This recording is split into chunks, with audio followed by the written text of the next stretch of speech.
मित्रांनो, हा व्हिडिओ ना जुना आहे, ऑगस्ट महिन्यातला बहुतेक, जेव्हा मी गावाला गेले होते तेव्हाचा.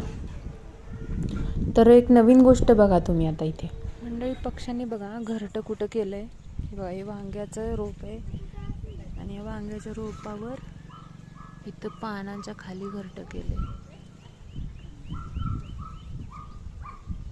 म्हणजे पानाचा आडोसा होतोय त्याला. आणि इथून आहे बघा, या साईडनी, इथून ह्या साईडला जागा आहे जायला. कसं गुंफलंय एका पानामध्ये, छोटे छोटे असे दोरे गुंफलेत, ठिक्यांचे बहुतेक ते, आणि असं बनवलंय घरचं.